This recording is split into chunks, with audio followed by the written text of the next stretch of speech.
131 million dollar के जो हथियारों की मंजूरी थी वो ट्रंप ने दे दी है भारत के साथ में। मगर ये पूरी जो विभीषिका है हमें इसे समझना चाहिए।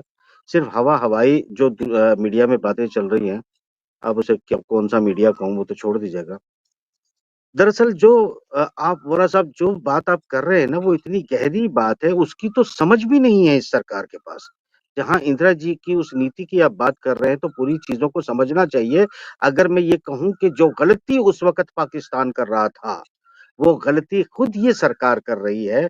जो जिस वक़्त बांग्लादेश टूटा था, वो जो गलती पाकिस्तान के अंदर हो रही थी, वो गलती तो इस वक़्त दोहराई जा रही है पाकिस्तान वाली। आप जीतने की बात कर रहे हैं।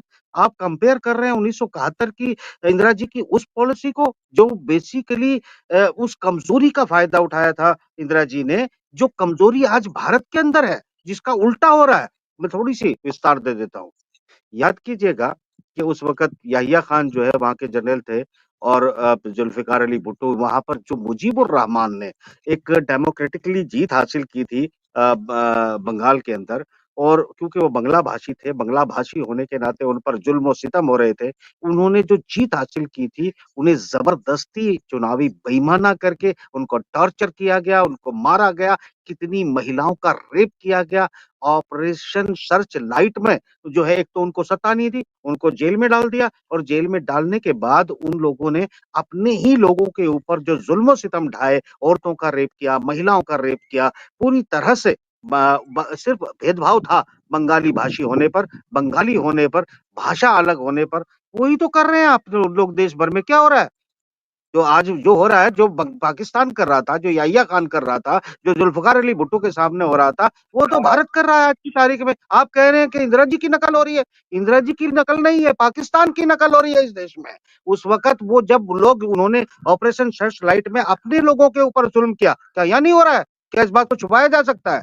देखिए, या अब एक और बात में आ जाता हूँ इसमें, और एक गलती के दोहराने पर इसको ऐड कर देता हूँ, तो वो उसकी तो कंपेयर करिएगा मत, क्योंकि वहाँ उन्होंने अपने लोगों पर जुल्म ढाया, तशद्दुद किया, रेप किए, और पूरी दुनिया ह्यूमन राइट के इश्यूज को लेके पाकिस्तान के खिलाफ हो गई। जिस तरह आज भारत के यहाँ ह्यूमन राइट्स को लेकर ब्रिटेन के अंदर, अमेरिका के अंदर बाकायदा रिपोर्ट जारी की जा रही है, जो ह्यूमन राइट के वायलेशन यहाँ पर हो रहे हैं उसको लेकर, वो उस वक़्त पाकिस्तान में हो रहे थे। और दुनिया इसलिए भारत के साथ खड़ी हो गई थी इंदिरा जी के, क्योंकि वहां पर ह्यूमन राइट का इशू था। आज उल्टा है, ध्यान रखिएगा ये बात।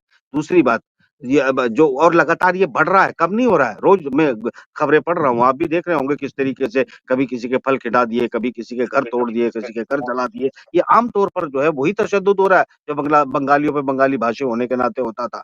उसके बाद उन्होंने अलग होने का ऐलान किया। इंदिरा जी ने मौका देखा, और मौका देखकर पूरा का पूरा सिनेरियो कभी चेंज नहीं होता। किसी भी नेशन को, किसी भी अच्छे लीडर्स को ये ज़रूरत होती है कि दूसरे दुश्मन देश के हालात को समझे और उसके मौके का फ़ायदा उठाए। यहाँ तो मौका दिया जा रहा है। आप याद करिएगा 87 का वो दौर, जब कश्मीर के अंदर जब अब मैं सिर्फ अभी बीजेपी की बात कर रहा हूँ, कांग्रेस ने भी गलती की इंदिरा जी के बाद में 87 में, जब उस वक़्त यूसुफ नाम हुआ करता था, बाद में सैयद सलाहुद्दीन उसने अपना नाम रखा, पीओके में चला गया। हुआ क्या था? जब वो एमयूएफ, मुस्लिम यूनाइटेड फ्रंट के नाम से उन्होंने एक पार्टी बनाई, भारी तादाद में वो जीत के आई। जब वो जीत रही थी तो ज़बरदस्ती उनको बेईमाना करके, टॉर्चर करके उनको हरा दिया। वो भाग गए, उनको टॉर्चर किया, जेल में डाला, पाकिस्तान चले गए, उसके बाद आतंकवाद चरम पे पहुँच गया। सवाल ये उठता है कि वो जो सूरत-ए-हाल वहाँ पैदा हुई थी उस वक़्त, अस जी, 80 के जी, दशक कैरी में ऑन, जो हुआ था। Carry on, carry on. हाँ, 80 के दशक में जो कश्मीर के अंदर हुआ था, और उसके बाद से आज तक जो आग ठंडी नहीं हो रही थी, माफ़ कीजिएगा वोरा साहब, ये एक ऐसा वाक़या गुज़रा जो बहुत दुखद है, जिसमें बेहद अफ़सोस किया जाना चाहिए। इस अफ़सोस ने मगर एक चीज़ जो हम 80 के दशक के बाद से, यानी 70 सालों में भी जो हासिल नहीं कर पाए, वो कश्मीरियत, जिसको आपने नारे में सुना होगा, वो कश्मीरियत अचानक जाग उठी। वो कश्मीरियत क्या है? कश्मीरियत है कि मेहमान का और अपने यहाँ आने वालों का आदर करना। हालाँकि वो टॉर्चर करके जिनको भगाया, जो दुश्मनियाँ पैदा की थी, उन दुश्मनियों को ख़त्म करने का एक मौका था। और इसमें मैं आखिरी बताऊँगा कि आप 1971 की बात कर रहे हैं, असल में जो गलती होने जा रही है वो भी बताऊँगा, और जो आपको लगता है कुछ नहीं किया वो भी बताऊँगा। द मगर पहले ये बता दूँ कि जो कश्मीर के अंदर हुआ वो ये हुआ कि तमाम लोग बाहर निकल आए और पाकिस्तान के खिलाफ डेमोन्स्ट्रेशन हुआ, पाकिस्तान के खिलाफ विरोध हुआ। यही तो हम चाहते थे। इसी के लिए तो स्ट्रगल करने का दावा कर रहे थे हम लोग। कर रहे थे कि नहीं कर रहे थे वो हमें आचरण में दिखेगा। मगर दावा हम दुनिया के सामने यही कर रहे हैं कि हम कश्मीरियों को साथ मिला के चलना चाहते हैं, हम शांति वहाँ चाहते हैं। पाकिस्तान हमारे यहाँ मुदाखलत कर रहा है, कश्मीरी भारतीयता उनमें होनी चाहिए। ये बात हम पैदा करने की बात कर रहे थे। अचानक हमें भारतीयता दिखाई तो उससे भी आपके पेट में दर्द हो गया। उससे भी आपको तकलीफ होना शुरू हो गई है।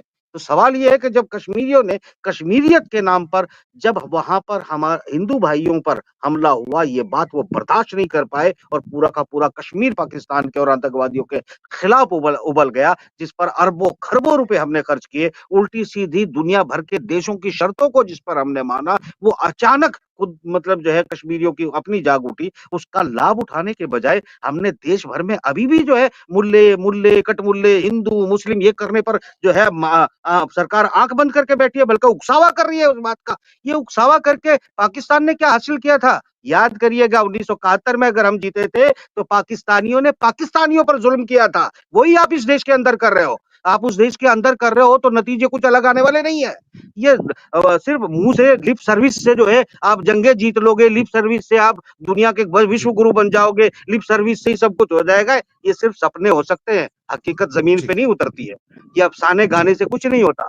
सवाल ये उठता है वोरा साहब कि ये एक मौका था जब हम अपने देश को जोड़ सकते थे, जो हमने उल्टे आज भी तोड़ने का काम कर रहे हैं।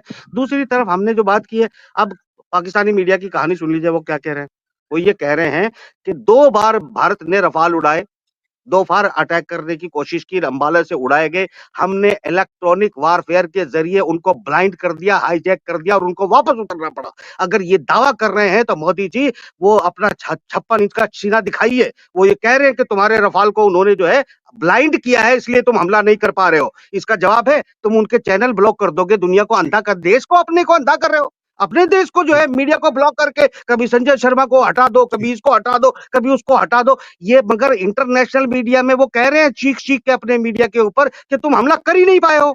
तो सवाल ये उठता है मगर ये तो एक अलग बात है जो कि कुछ नहीं कर पा रहे जी, की कहानी जी। वो मीटिंगों की कहानी आपको बता रहा हूँ। अब दूसरी बात पे आ जाता हूँ। जेडी वेंस ने क्या कहा है? थोड़ा जल्दी सर, टाइम निकल रहा है जी, सर। जी।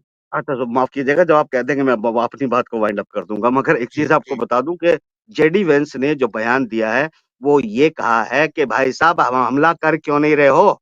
यूसैड ने इतने दिन जो ऐसी-तैसी मराई है, वो किस लिए मराई है? यूसैड ने जो ड्रामे क्रिएट किए हैं दोनों तरफ, उनका फ़ायदा उठाने का उनका वक़्त है क्योंकि वो यूक्रेन में डील में अपने पुतिन को धोखा दे चुके हैं। वो बाकायदा हथियार दे रहे हैं यूक्रेन को, लड़ाई बढ़ रही है।